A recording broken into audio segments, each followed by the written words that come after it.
पहले अनपढ़ अनाड़ी गंवार आतंकवादी बनते थे, फिर इलेक्ट्रीशियन, फिटर, प्लम्बर आतंकवादी बनने लग गए, फिर सिपाही, हवलदार, पेशकार, इस तरीके के लोग आतंकवादी बनने लग गए, और अब तो डॉक्टर, इंजीनियर, प्रोफेसर भी आतंकवादी बन रहे हैं।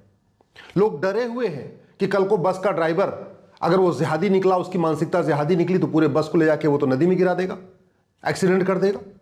कल को हवाई जहाज का जो पायलट है, अगर वो जिहादी मानसिकता का निकला, वो पूरे जहाज को गिरा देगा। ट्रेन का ड्राइवर अगर वो जिहादी निकला, वो पूरी ट्रेन को ही जाके आगे जो ट्रेन जा रही है उसमें जाके पीछे से धक्का मार देगा। तो इसका समाधान क्या है? इसका अंत कहां पे होगा?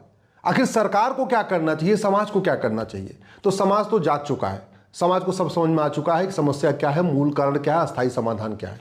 समाज को यह भी बात समझ में आ गई है, जो समस्या भारत में है वो चीन में नहीं है। भारत में आतंकवाद है लेकिन चीन में नहीं है, भारत में अलगाववाद है लेकिन चीन में नहीं है, भारत में जितनी समस्या वो चीन में नहीं है। अब इसका समाधान तो संविधान से निकालना पड़ेगा।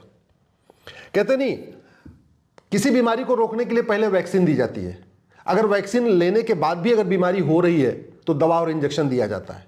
अगर दवा इंजेक्शन देने के बावजूद बीमारी ठीक नहीं हो रही है तो छोटा सा ऑपरेशन करना पड़ता है। अगर छोटा ऑपरेशन है तो जिस अंग में दिक्कत है उस अंग को ऑपरेट कर देते हैं, उतनी एरिया को शून्य करते हैं। लेकिन अगर बड़ा ऑपरेशन करना है तो पूरे शरीर को शून्य करना पड़ता है, और यह व्यवस्था भारत के संविधान में दिया गया है। संविधान का आर्टिकल 355 कहता है कि एक्सटर्नल एग्रेशन और इंटरनल डिस्टर्बेंस से सुरक्षा करना यह केंद्र सरकार की ड्यूटी है। यह केंद्र सरकार की ड्यूटी है कि भारत पूरब से पश्चिम तक, उत्तर से दक्षिण तक आंतरिक रूप से सुरक्षित रहे और बाहरी खतरों से भी सुरक्षित रहे। लफ्ज़ जिहाद विदेशी शक्तियों के इशारे पर हो रहा है और उसके कारण इंटरनल डिस्टर्बेंस क्रिएट हो रहा है। लैंड जिहाद विदेशी शक्तियों के इशारे पर हो रहा है, उसके कारण इंटरनल डिस्टर्बेंस क्रिएट हो रहा है। ड्रग्स जिहाद विदेशी शक्तियों के इशारे पर हो रहा है और उसके कारण इंटरनल डिस्टर्बेंस क्रिएट हो रहा है। घुसपैठ जिहाद विदेशी शक्तियों के इशारे पर हो रहा है और उसके कारण इंटरनल डिस्टर्बेंस क्रिएट हो रहा है। जो जनसंख्या जिहाद हो रहा है ये भी विदेशी शक्तियों के इशारे पर हो रहा है, उसकी वजह से इंटरनल डिस्टर्बेंस क्रिएट हो रहा है। जो पॉपुलेशन रेशियो बदलता जा रहा है ये हमारे लिए बहुत बड़ा खतरा है। जो डेमोग्राफी बहुत तेजी के साथ बदल रही है ये हमारे लिए बहुत बड़ा खतरा है। जो यहाँ नकली नोटों का कारोबार चल रहा है ये हमारे लिए बहुत बड़ा खतरा है। तो आर्टिकल 355 कहता है कि आंतरिक खतरे और बाहरी खतरे से सुरक्षा करना ये केंद्र सरकार की ड्यूटी है। और अगर सरकार सामान्य परिस्थितियों में इन आंतरिक खतरों को और बाहरी खतरों को रोक नहीं पा रही है तो उसकी व्यवस्था संविधान के आर्टिकल 352 में है। आर्टिकल 352 में कहा गया है कि यदि कोई वेजिंग वॉर का खतरा हो, एक्सटर्नल वॉर का खतरा हो या आर्म रेबेलिएशन का खतरा हो या भारत के ऊपर आंतरिक रूप से कोई खतरा हो या बाहरी रूप से कोई खतरा हो तो सरकार आर्टिकल 352 के अंतर्गत भारत में आपातकाल लगा सकती है। यह व्यवस्था आर्टिकल 352 में है। इस देश में सत्ता बचाने के लिए आपातकाल लग चुका है 1975 में। अगर सत्ता बचाने के लिए आपातकाल लग सकता है तो राष्ट्र बचाने के लिए आपातकाल क्यों नहीं लग सकता? अगर प्रधानमंत्री का पद बचाने के लिए आपातकाल लग सकता है तो सनातन धर्म को बचाने के लिए आपातकाल क्यों नहीं लग सकता? आर्टिकल 352 बहुत साफ साफ कहता है कि अगर किसी भी तरीके का खतरा है, और यहां तो सीधे सीधे गजवा हिंद का खतरा है। 1947 तक टारगेट, 2047 तक का टारगेट लिया हुआ है कि अगले हम 2047 तक भारत में गजवा हिंद कर लेंगे। टारगेट लिया गया है कि जो 1947 में हुआ था वही 2047 में करेंगे, या तो पूरे भारत को जीत लेंगे या इतना नरसंहार करेंगे कि भारत के एक टुकड़ा और हो जाएगा। जब इतना बड़ा खतरा है तो मुझे लगता है अब समय आ चुका है इस बात पे गंभीरता के साथ चर्चा हो कि क्या भारत में 1 साल के लिए, 2 साल के लिए इमरजेंसी लगा दी जाए। क्योंकि लोकतंत्र के रहते हुए सरकार कुछ भी करेगी समस्या खड़ी होगी। सीए लागू करेगी, पूरे देश में आगजनी। एनआरसी की कोशिश करेगी, एनआरसी आने के पहले ही पूरे देश में आगजनी। तो अगर ऐसी परिस्थितियां बन चुकी हैं तो हम क्या करेंगे लोकतंत्र को लेके? अरे साल 2 साल के लिए लोकतंत्र खत्म हो जाए, साल 2 साल के लिए विकास बंद हो जाए, हमारा राष्ट्र बचे, हमारी संस्कृति बचे, हमारा त्योहार बचे, हमारा धर्म बचे। उसके लिए जरूरी है, अगर आपातकाल लगाना जरूरी है तो सरकार को लगा देना चाहिए। बड़ी सीधी सी बात है। अब इतने बड़े खतरे आ चुके हैं, लफ्ज़ जिहाद, लैंड जिहाद, धर्मांतरण, घुसपैठ, जनसंख्या विस्फोट, 9 राज्यों की डेमोग्राफी बदल गई है, 800 जिलों में से 200 जिलों की डेमोग्राफी बदल गई है, 6000 तहसीलों में से 1500 तहसीलों की डेमोग्राफी बदल गई है, बॉर्डर के 300 तहसीलों की डेमोग्राफी बदल गई है। अंदर ही अंदर मुगलों के समय जो 1000 मदरसे थे वो 3 लाख हो चुके हैं। और इलेक्ट्रीशियन, प्लम्बर, फिटर आतंकवादी बन रहे थे, तब फिर उसके बाद सिपाही, दरोगा, हवलदार आतंकवादी बनने लग गए। अरे अब तो डॉक्टर, इंजीनियर, प्रोफेसर भी आतंकवादी बन रहे हैं। अब बचा क्या है? अब बचा क्या है कि मतलब दोबारा फिर से 1947 वाला नरसंहार शुरू हो जाएगा, फिर देश में इमरजेंसी लगा देंगे। आखिर हम इस डेमोक्रेसी का लेख क्या करें जब डेमोक्रेसी का दुष्परिणाम हम झेल रहे हैं और ये नारा भी लगाया जा रहा है जिसकी जिसकी जिसकी जितनी संख्या भारी उसकी उतनी हिस्सेदारी। तो कल को कहा जाएगा भाई हमारी संख्या तो 25% हो गई, हमारी 30% हो गई, प्रधानमंत्री हमारा ही होना चाहिए, नहीं प्रधानमंत्री तो वो प्रधानमंत्री हमारा होना चाहिए। ऐसे खतरे में अब सरकार को बहुत गंभीरता के साथ भारत में इमरजेंसी लगाने के लिए सोचना चाहिए। 1 साल के लिए, 2 साल के लिए इमरजेंसी लगाएं, गुलामी का नाम हटाएं, गुलामी का निशान हटाएं, गुलामी की कुरीतियां खत्म करें, गुलामी की कुप्रथाएं खत्म करें, गुलामी की शिक्षा व्यवस्था बदलें, गुलामी की नागरिक व्यवस्था बदलें, गुलामी की न्यायिक व्यवस्था बदलें, गुलामी की टैक्स व्यवस्था बदलें, गुलामी की प्रशासनिक व्यवस्था बदलें, गुलामी की चुनाव व्यवस्था बदलें। अब समय आ चुका है भारत में 1 साल के लिए इमरजेंसी लगाया जाए और पुलिस रिफॉर्म किया जाए, जुडिशियल रिफॉर्म किया जाए, एजुकेशन रिफॉर्म किया जाए, टैक्स रिफॉर्म किया जाए, एडमिनिस्ट्रेटिव रिफॉर्म किया जाए। जब मुगल चले गए तो मदरसा क्यों? अगर वैसे मदरसा बंद करेंगे देश में हाहाकार होगा। सबसे अच्छा तरीका इमरजेंसी लगाइए और भारत में समान शिक्षा लागू कर दीजिए। चीन में शांति इसलिए है क्योंकि वहां समान शिक्षा है।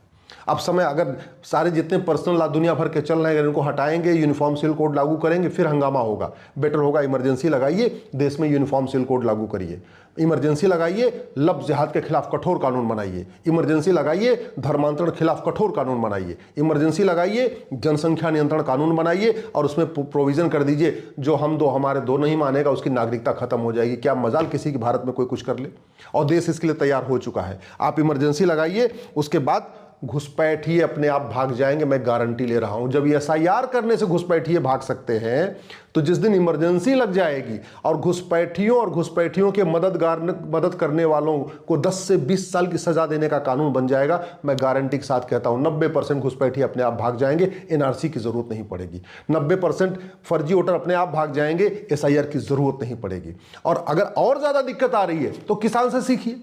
किसान क्या करता है? सीधे बुआई नहीं करता, पहले जुताई करता है, निराई करता है, गुड़ाई करता है, खरपतवार की सफाई करता है, उसके बाद बुआई करता है। बुआई के पहले 4-5 चीजें करता है किसान। तो भारत में भी ऐसे कर दीजिए। जब पता है कि ये जो 100 पॉलिटिकल परिवार हैं जो सत्ता के लिए कुछ भी कर सकते हैं, जाति का जहर घोल सकते हैं, भाषा का जहर घोल सकते हैं, क्षेत्र का जहर घोल सकते हैं, अलगाववादियों की मदद कर सकते हैं, माओवादियों की मदद कर सकते हैं, तो पहले उन्हीं का इलाज कर दीजिए। 100 रुपए से बड़ा नोट बंद कर दीजिए, सारा का सारा हवाला कारोबार खत्म। 1000 रुपए से ऊपर कैश लेन देन बंद कर दिए, सारी ब्लैक मनी खत्म। 50,000 रुपए, 10,000 रुपए से ऊपर प्रॉपर्टी को आधार से लिंक कर दीजिए, सारा का सारा बेनामी लेन देन खत्म। और जब आपका काला धन खत्म हो गया, हवाला खत्म हो गया, बेनामी लेन देन खत्म हो गया, तो मैं और आप भ्रष्टाचारियों को आपने फांसी देने के लिए कानून बना दिया जैसे चीन में है। तो ये जो पंजाब वाला पॉलिटिकल परिवार है, कश्मीर वाला पॉलिटिकल परिवार है, या दिल्ली वाला पॉलिटिकल परिवार है, या यूपी वाला पॉलिटिकल परिवार है, या तमिलनाडु वाला पॉलिटिकल परिवार है, या झारखंड वाला है, या बंगाल वाला है, जो हर राज्य में 2 से 3 पॉलिटिकल परिवार है जो पूरे राज्य को चला रहे हैं, पूरे राज्य की राजनीति को वही डिसाइड करते हैं।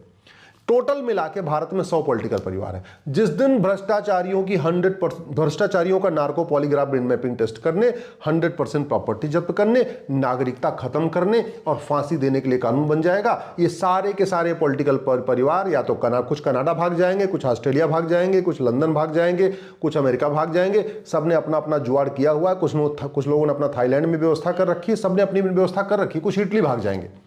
जब ये भाग गए उसके बाद आप तसल्ली के साथ वीर सावरकर जी का सपना साकार करिए, गुरु गोलवलकर जी का सपना साकार करिए, पूज्य डॉक्टर हेडगेवार जी का सपना साकार करिए, बाबा साहब अंबेडकर का सपना साकार करिए, सरदार पटेल का सपना साकार करिए। जो हमारे स्वतंत्रता संग्राम सेनानी थे, जो उनका सपना था एक सबल भारत, एक स्वच्छ भारत, एक समावेशी भारत, सब उनका सपना साकार करने के लिए नियम कानून बनाइए। जो भारत में मजहब के आधार पर नियम कानून है, इमरजेंसी लगाइए और उसके बाद मजहब के आधार पर नियम कानून खत्म कर दीजिए। किसी को बोलने की हिम्मत नहीं पड़ेगी। मजहब के आधार पर जितने आयोग, मंत्रालय, इनको खत्म करिए। मजहब के आधार पर जो बोर्ड और ट्रिब्यूनल बना इसको खत्म करिए। मजहब के आधार पर जो लोन वजीफा चल रहा है इसको खत्म करिए। मजहब के आधार पर जो स्कूल बना है, यूनिवर्सिटी बना है, कॉलेज बना है, खत्म करिए। मजहब के आधार पर फ्री का जो योजनाएं चल रही खत्म करिए। मजहब के आधार पर मकान दुकान जो चल रहा है खत्म करिए। जब तक इस देश में मजहब के आधार पे कोई एक सुई भी दी जाएगी, एक रुपया भी दिया जाएगा, इस देश में एकता अखंडता मजबूत नहीं की जा सकती है। भय बिन होए न प्रीत, सठे साठ्यम समाचरित, लोहा लोहे को काटता है। चीन में शांति है, चीन में समृद्धि है, चीन में खुशहाली है, चीन में आतंकवाद नहीं है, चीन में अलगाववाद नहीं है, चीन में जिहाद नहीं है, चीन में मजहबी उन्माद नहीं है। वहाँ रोज आतंकवादी को मारना नहीं होता, और आतंकवादी मारने से कभी आतंकवाद खत्म भी नहीं होता। आप एक अफजल मारेंगे 100 अफजल निकलेगा। वो नारा लगा था ना, तुम कितने अफजल मारोगे हर घर से अफजल निकलेगा। ये कड़वी सच्चाई है। आप एक आतंकवादी पकड़ेंगे तब तक 100 लोग आतंकवादी बन चुके होंगे। समाधान वही है कि यहाँ पे न मुगलों का मदरसा हो, न अंग्रेजों का मिशनरी स्कूल हो, न अंग्रेजों का मॉन्टेसरी स्कूल हो। जो 40 लाख एकड़ जमीन पर वक्फ बोर्ड कब्जा करके बैठा है वो उसको सरकार वापस ले ले। जो 40 लाख एकड़ जमीन पे चर्च मिशनिया कब्जा करके बैठी है सरकार उसको वापस ले ले। विदेशी फंडिंग बंद कर दिया जाए, अंदर से कालाधन हवाला बंद कर दिया जाए। अब इमरजेंसी लगा के आपको जो करना है करिए। नशा तस्करों को फांसी देने के लिए कानून बनाइए, हवालाबाजों को फांसी देने के लिए कानून बनाइए, घुसपैठियों को फांसी देने के लिए कानून बनाइए, धर्मांतरण कराने वालों को फांसी देने के लिए बनाइए, लब जिहादियों को फांसी देने के लिए कानून बनाइए, लैंड जिहादियों को फांसी देने के लिए कानून बनाइए। जो करना है करिए। आप देश को बचाने के लिए जो कुछ करना चाहते हैं सब कर सकते हैं। इसलिए अब मुझे लगता है समय आ चुका है कि भारत में आर्टिकल 355 और आर्टिकल 352 के ऊपर गंभीरता के साथ चर्चा होना चाहिए।